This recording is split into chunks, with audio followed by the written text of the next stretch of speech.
Captain Elias Drake had faced many strange things in his life. He had fought in battles where human fleets stood against impossible odds. He had flown through storms of plasma fire and seen whole worlds burn.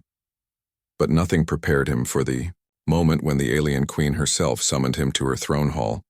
The throne room of the Velari Empire was a place of shining crystal and flowing banners. Alien nobles with tall frames and shimmering eyes stood in silence as Elias walked in. He felt their stares, half respect, half suspicion. A human among them was still unusual, yet he had earned his place. In the last war, Elias had led a desperate defense that saved both humans and Velari from a common enemy. That was why he stood there now. At the far end of the hall, Queen Sarilith sat upon her throne. Her presence was commanding, her silver crown glowing with soft light. When she spoke, her voice carried both power and weariness. "Captain Elias Drake," she said, her alien accent soft but clear. "You have proven yourself in war, and your courage has not gone unnoticed. Today, I offer you a gift to bind our peoples together." Elias bowed, unsure what she meant. Gifts from alien royalty were never simple. The queen raised her hand. From behind the throne, guards stepped forward, escorting a young woman. She was unlike the proud and tall Velari nobles. Her frame was thinner, her steps unsteady. One leg dragged slightly as she walked. Her violet eyes avoided the crowd, as if she was used to being overlooked. "This is my daughter, Princess Lyra," the queen declared. "She was born with weakness in her body, and many in my court see her as unfit for duty.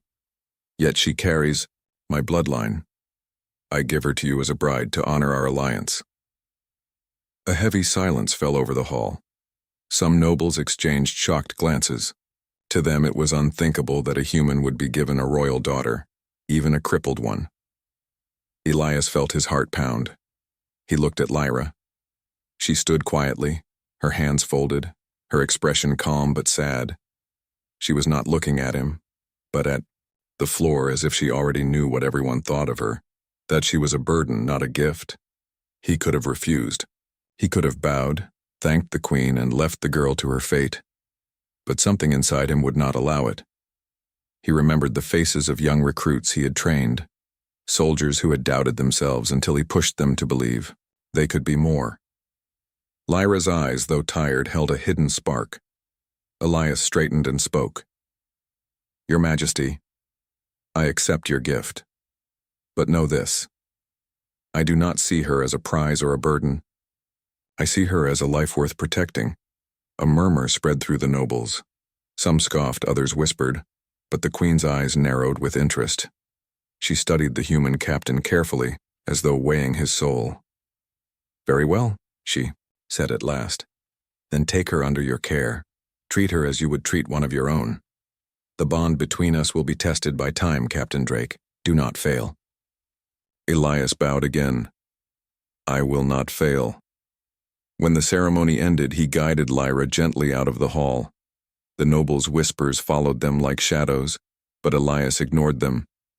Outside the palace, away from the crowd, he turned to face her. For the first time, she raised her gaze to meet his. Her voice was soft, almost unsure. You accepted me. Why?" Elias smiled faintly. "Because I saw someone who deserves a chance. Not someone broken, but someone waiting to rise. I don't know what the future holds, Lyra, but I promise you this. I will not let you be forgotten." Lyra blinked, surprised. All her life she had been treated as less, hidden away from the eyes of the Empire. No one had ever spoken to her like that. "I am not strong," she whispered. "Strength," Elias said firmly, "is not just in muscle or bone. It's here." He tapped his chest. "And here." He touched his temple. "You'll learn that soon enough." Lyra's lips curved slightly, the smallest hint of a smile. It was fragile, but real. That night, aboard his ship, Elias prepared her quarters. Unlike the cold chambers of the palace, he made sure it was warm, comfortable, filled with light. He showed her how human technology could assist her movement. Simple devices, supports, and even training programs designed to build her abilities slowly. At first, Lyra was hesitant. She had lived her whole life being told what she could not do, but Elias encouraged her with patience. "You don't have to prove yourself to me," he said gently. "Just try, step by step." As days turned into weeks, Lyra began to adapt. She walked a little more each day. She asked questions about human ships, about Earth, about why humans believe so strongly in second chances. Elias answered each one, his words planting seeds of hope. Still, doubts remained in her heart. She often looked out the ship's window at the stars and wondered if she could ever become more than the crippled daughter everyone dismissed. But Elias had no doubts. He saw her potential more clearly than anyone. He knew that under her quiet shell, there was a mind and spirit that could shine brighter than the stars themselves, and though neither of them yet knew it, this fragile beginning would one day lead to a transformation that would shake empires and inspire two civilizations. For now, it was just a promise that he would keep. Life aboard Captain Elias Drake's ship, the Resolute, was very different from the palace Lyra had grown up in. There were no golden halls, no jeweled chandeliers, and no servants waiting at every corner. Instead, the ship was alive with activity. Engineers moved through narrow passages, pilots checked controls, and soldiers trained in the cargo bays. Everything had a purpose. Everyone had a role. At first, Lyra felt out of place. She had been raised in silence, kept hidden in her mother's palace like a secret. Here, among humans, everything was open. People looked at her not with pity, but with curiosity. They whispered about the alien princess who limped through the corridors, guided by their captain. One evening, Elias found her standing by the viewport, staring at the stars. She looked both curious and uncertain. "You don't have to hide here," Elias said. Lyra lowered her gaze. "I am not strong like your people, I slow you down." Elias shook his head. "Strength takes many forms. You'll learn that. Come with me." He led her to the training hall. Inside, soldiers were practicing hand-to-hand combat. The sound of fists striking padded armor echoed through the room. Lyra's eyes widened. "You want me to fight?" she asked, almost laughing. Elias smiled. "No, I want you to learn, not fighting, not yet, but balance, control, focus. Things you can master in your own way." He showed her simple exercises, standing with her weight steady, moving one step at a time, using the supports he had built for her. At first, she struggled. Every step felt like a battle. She grew frustrated, her hands shaking as she gripped the railing. "I can't," she whispered. "You can," Elias said calmly. "Not all at once, but little by little. No one wins a war in one day. It takes time, effort, and courage. You have all three. You just don't know it yet." His voice carried a quiet certainty that touched her. No one had ever spoken to her like that. Not her tutors, not the nobles, not even her mother. Day by day, Lyra trained. Some days, she managed only a few steps. Other days, she surprised herself, walking farther, moving with more confidence. The humans respected her effort. They did not laugh, they did not pity. They simply nodded and carried on, treating her as one of them. That, more than anything, gave her strength. But outside the ship, not everyone shared that respect. Word of the Queen's gift spread through the Velari court. Many nobles sent messages to Elias, mocking him for accepting a crippled bride. Some warned that Lyra was unworthy of the title of princess, unworthy even to stand beside him. One night, Elias found Lyra sitting alone in her quarters, holding one of those messages. Her eyes were filled with sadness. "They are right," she said softly. "I am not like the others. I will never be strong like my sisters. You should not waste your time on me." Elias sat across from her and leaned forward. "Do you know what I see when I look at you?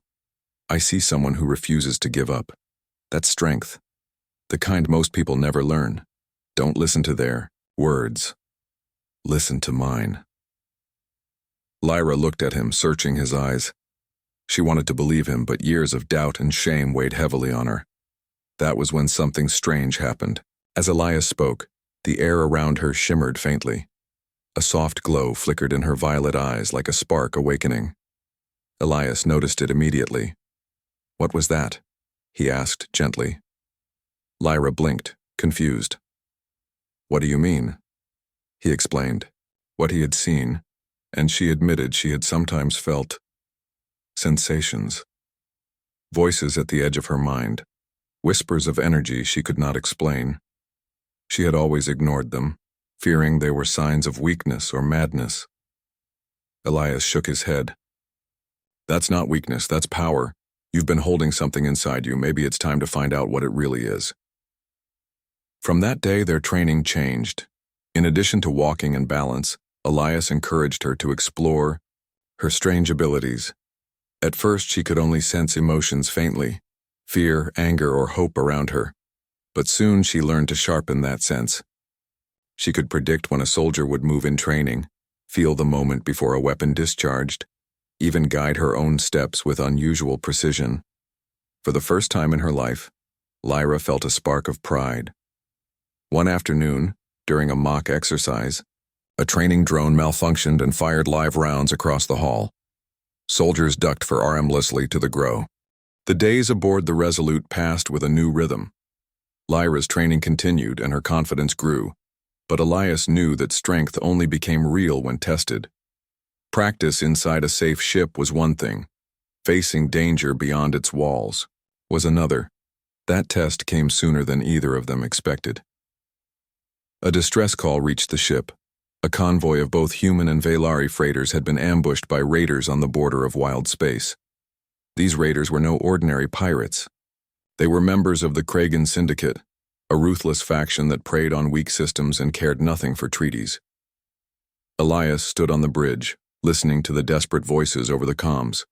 The convoy was outnumbered, and their escorts were failing. If they fell, both humans and Velari would lose vital supplies. "We have to move," Elias said, his voice calm but sharp. "Set course for the convoy." The crew obeyed without hesitation. Lyra stood beside him, gripping the edge of the console. Her heart raced. She had seen training simulations but never real combat. "Stay here if you're unsure," Elias told her gently. "No shame in it." Lyra shook her head. "If I am to learn, I must see. I must face it." Elias studied her for a moment, then nodded. "Very well. Stay close to me." When the Resolute dropped out of faster-than-light travel, chaos filled the void. The convoy was scattered, small freighters twisting to avoid fire from sleek Kragan raiders. Explosions lit the darkness. The escorts were nearly destroyed. "Bring us in," Elias ordered. "Target the lead raider. Fire at will." Human weapons roared to life. Beams of plasma shot across space, striking the raiders' shields. Lyra gripped the console tightly as the ship shook from return fire. She could feel the fear of the crew, sharp like cold air in her mind. She closed her eyes, trying to steady herself.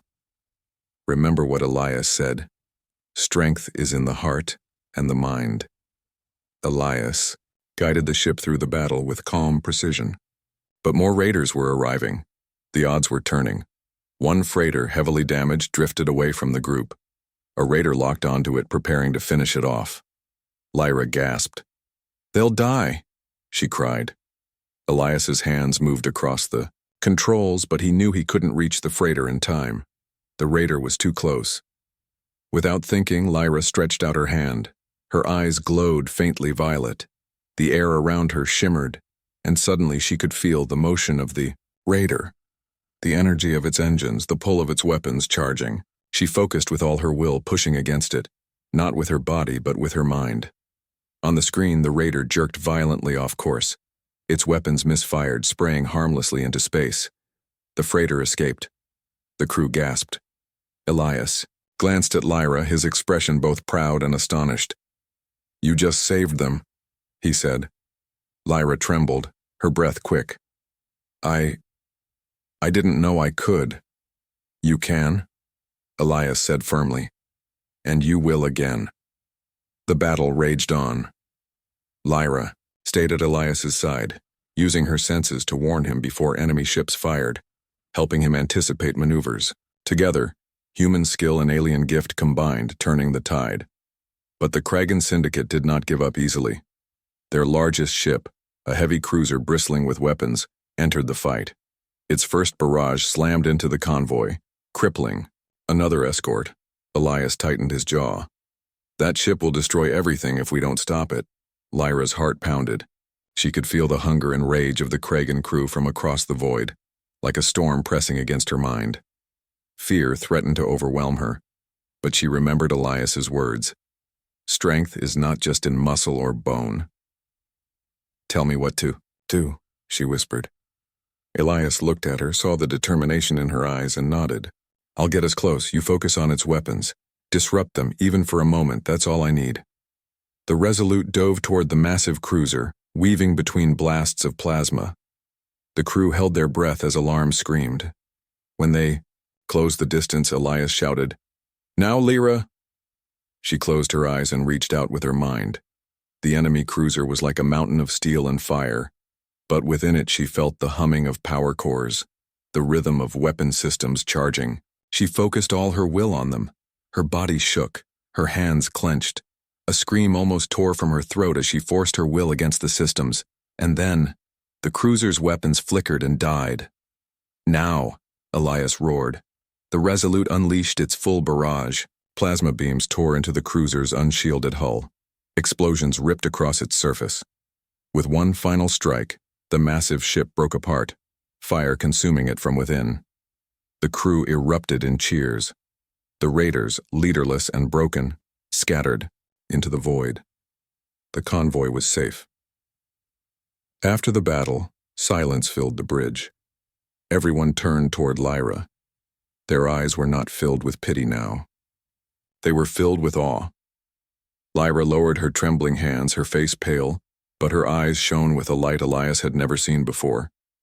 For the first time in her life, she was not the crippled daughter hidden away in shame. She was a warrior who had saved lives. Elias stepped beside her and placed a steady hand on her shoulder. You did well, he said quietly. More than well. You showed them what true strength looks like.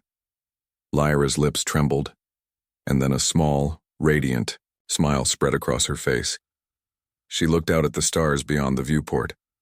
I thought I was useless, she whispered, but today, I felt alive. Elias nodded. That's because you've started to see who you truly are. This is only the beginning, Lyra. Only the beginning. The victory against the Kragan Syndicate spread quickly through the stars. Human commanders praised Elias for saving the convoy, but the whispers in the Velari court spoke of something greater, the crippled princess who had turned the tide. For Lyra, it felt strange.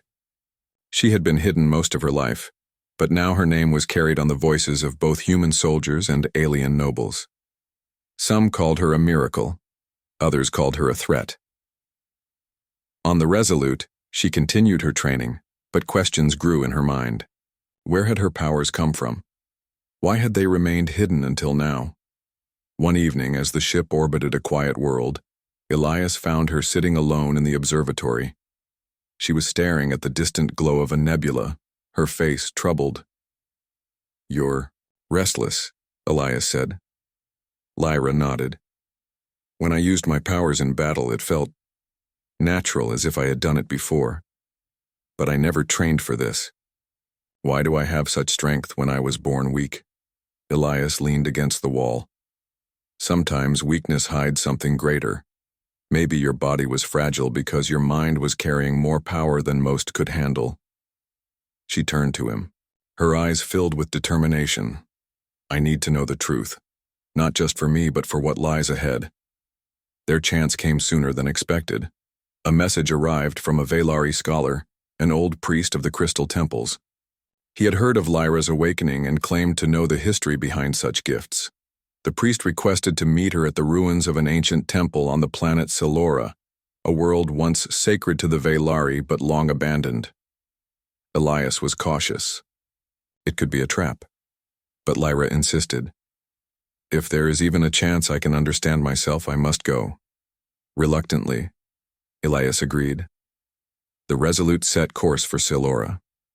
The planet was quiet, covered in thick forests and mountains that glowed with pale crystal veins. The ruins of the temple stood on a high plateau, its walls cracked but still humming faintly with energy. As they entered, the priest bowed low to Lyra. His skin was marked with glowing lines, a sign of deep connection to ancient powers. "Princess, Lyra," he said, his voice heavy with reverence, "you are the child of prophecy. Long ago it was foretold that one born weak in body would awaken strength of the mind, enough to change the fate of empires." Lyra's heart pounded. "Prophecy? You mean this was planned?" The priest shook his head. "Not planned. Foreseen. The Velari once walked close to the star's energy, but we grew proud, forgetting the old ways. The gift faded from most of us. Yet in you, it has returned." He led them deeper into the temple. At the center was a great crystal, cracked, but still glowing faintly. Lyra felt its pull at once, as if it were calling her. "This crystal is a remnant of the star core," the priest explained. "It resonates with those who carry the gift. Touch it and you will see what lies within you." Elias tensed. "Is it safe?" The priest bowed again. "The risk is hers to take." Lyra looked at Elias. He met her gaze, concern clear in his eyes. But he did not stop her. Instead, he said, "Whatever happens, I'll be right here." With trembling hands, Lyra reached out and touched the crystal. At once, the temple filled with light. Lyra gasped as visions flooded her mind. She saw the ancient Velari, tall and radiant, wielding powers that shaped worlds. She saw wars that tore their empire apart, pride that led to their downfall, and the slow fading of their gifts. Then she saw herself, small, fragile, hidden away. But behind her weakness burned a brilliant flame. A voice echoed through her mind. "You are the bridge. Through your heart, the old strength will rise again." When the vision ended, Lyra staggered back. Elias caught her before she fell. Her eyes glowed softly, filled with both wonder and fear. "I understand now," she whispered. "I was not cursed. I was chosen." The priest bowed deeply. "You are the star-blessed princess. But beware, the old powers return with enemies as well as allies. Many will fear you. Many will try to control you." Elias's jaw tightened. "Then they'll have to get through me first." As they left the temple, Lyra felt different, stronger but also burdened with responsibility. She had seen what her powers Tiansuk. The Velari Empire prepared for its grand Unity Festival, a celebration held once every generation. Nobles from every star system gathered at the capital to honor peace between houses and remember the victories of the past. This year, however, whispers filled the halls. The crippled princess once hidden away was returning, not as a shadow but as the star-blessed. Lyra had doubts as she dressed in the ceremonial robes prepared for her. The fabric shimmered like starlight, heavy with tradition. She looked into the mirror and still saw the girl who had once limped alone in palace corridors. But when she looked deeper, she also saw the woman who had bent an enemy cruiser to her. Will Elias stood by the doorway, watching her quietly. "You don't need crowns or robes to prove who you are," he said. "You've already done that." Lyra smiled faintly. "But today, the whole empire must see it too." The capital city glowed with crystal towers and banners of silver. Crowds filled the plazas as the queen and her daughters stepped onto the grand balcony. Lyra walked beside Elias, her steps steady. Murmurs rippled through the nobles. Some looked on with awe, others with suspicion. Queen Sarilith raised her hand for silence. "Today, we celebrate unity. Today, we honor those who carry hope into the future. My daughter Lyra stands among us, not hidden, not broken, but strong." Gasps echoed through the crowd. For many, it was the first time they had seen the forgotten princess. Lyra's heart pounded as thousands of eyes fell on her. She wanted to shrink back, but Elias's steady presence kept her calm. Then, in the midst of the cheers, the danger came. A flicker of movement in the shadows of the towers. Elias's instincts sharpened at once. He grabbed Lyra's arm and pulled her aside just as a blast of energy tore across the balcony. Nobles screamed. Soldiers rushed to shield the queen. Assassins had struck. They moved with precision, cloaked in dark armor, firing at the royal family. Panic spread through the crowd below. "Get down!" Elias shouted, drawing his weapon. Lyra's fear surged, but so did her power. She felt the chaos like a storm crashing into her mind. Fear, rage, death all around. Her eyes blazed violet as she raised her hands. A shield of shimmering energy burst outward, deflecting a rain of fire meant for her mother. The crowd gasped. For the first time, they saw her power revealed openly. "Protect the queen," soldiers shouted. But it was Lyra who stood at the front, her energy forming a barrier stronger than steel.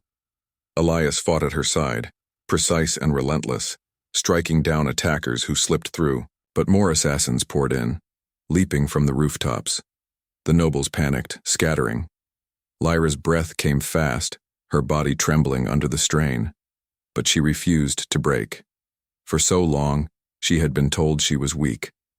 Now, as bolts of fire slammed against her shield, she shouted through clenched teeth, "I will not be weak again." The shield exploded outward in a wave, throwing the assassins back. Some crashed into walls, others fell to the plaza below. The people cheered in shock and awe. One assassin, larger than the rest, broke through and lunged for the queen. Elias fired, but the assassin's armor deflected the shot. In that instant, Lyra stepped forward. Her hand glowed with radiant light, and she struck with all her will. The assassin froze mid-strike, his weapon falling from his hand. His armor cracked, as invisible force crushed it. With a final burst of power, Lyra hurled him across the plaza. He lay still. Silence followed. Only the sound of her heavy breathing filled the balcony. Then the crowd erupted in cheers. The queen, shaken but alive, turned to her daughter. Her eyes glistened.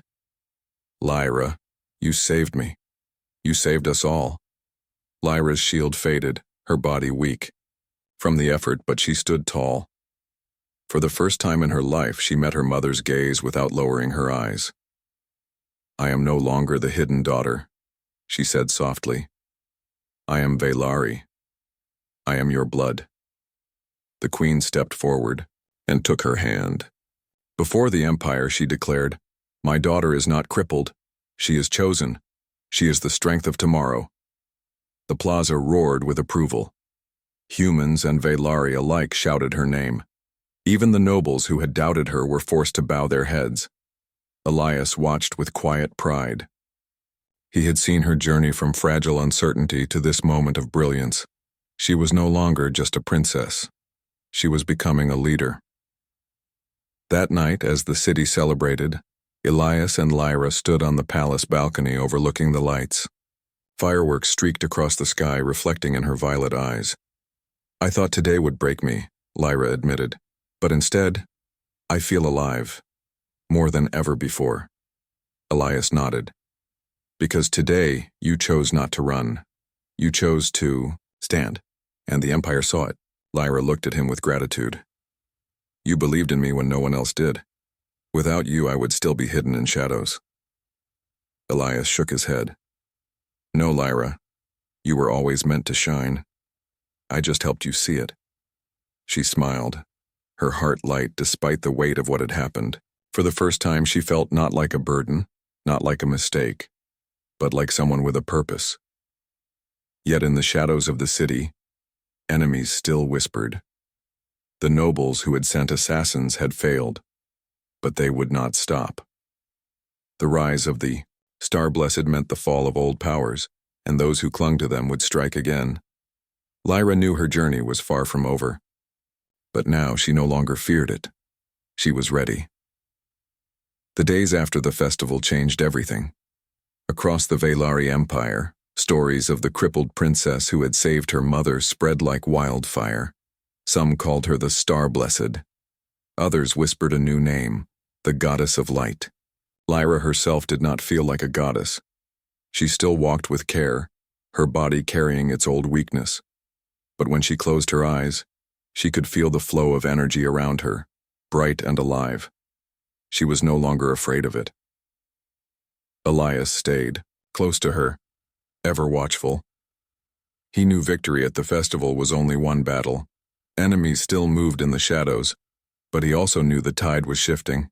Where once Lyra had been dismissed, now she was becoming the heart of something greater. The queen summoned her daughter to the throne room. Nobles lined the hall, their faces a mix of awe, envy, and fear. "Lyra," the queen said, her voice carrying through the crystal chamber.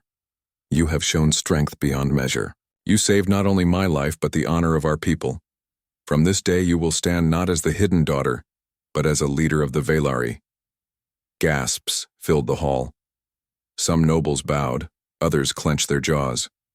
For centuries, strength had meant perfection of body, sharpness of blade. Now a fragile princess with glowing eyes was changing that truth. Lyra bowed her head.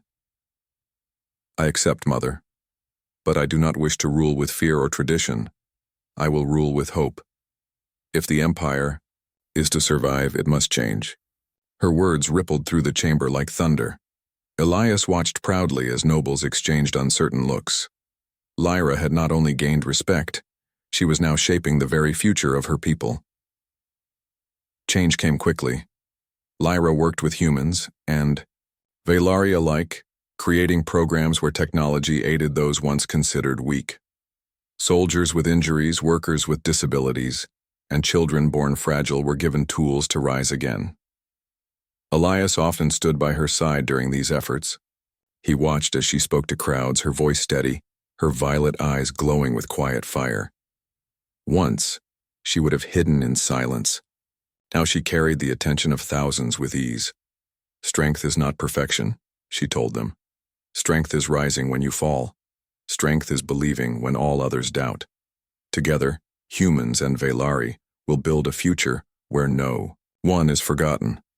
The people cheered her name. For the first time in generations, hope spread through the empire. But not all welcomed this new vision. The same nobles who had hired assassins gathered once more in secret. They feared losing their power, their old ways. And so they struck again. A fleet of warships, loyal to the old order, appeared at the edge of the capital system. Their intent was clear: to remove Lyra and restore the empire to their control. The queen called Elias and Lyra to her war council. "They will not stop," the queen warned. "They see you as the end of their rule. If they defeat us now, the Kiri empire will collapse into civil war." Elias stood tall. "Then we fight. Not just with ships, but with what they fear most, Lyra herself." Lyra nodded, though her heart pounded. She had faced assassins before, but this was larger. An entire fleet was coming for her. Still, she remembered Elias's words and her own promise. She would not hide. The battle began above the capital world. Enemy warships rained fire across the system, their weapons shaking the skies. Loyalist fleets fought back, but the rebels had numbers. Lyra stood on the command deck of the Resolute, her eyes glowing. She reached out with her mind and felt the vast storm of battle. Every ship, every weapon, every spark of fear from those fighting, it was all part of her now. Elias gave her a steady nod. "Show them who you are." Lyra raised her hands. Energy shimmered across the battlefield. Enemy ships suddenly faltered, their weapons twisting off course. Loyalist ships surged forward, guided by her unseen touch. The rebels tried to push harder, but Lyra's will wrapped around the fleet like an invisible tide. With a cry of effort, she bent their formation, forcing their ships into confusion. Loyalist cannons struck true, tearing through enemy hulls. Finally, Lyra reached deep into her power. Her body trembled, her strength nearly spent, but her spirit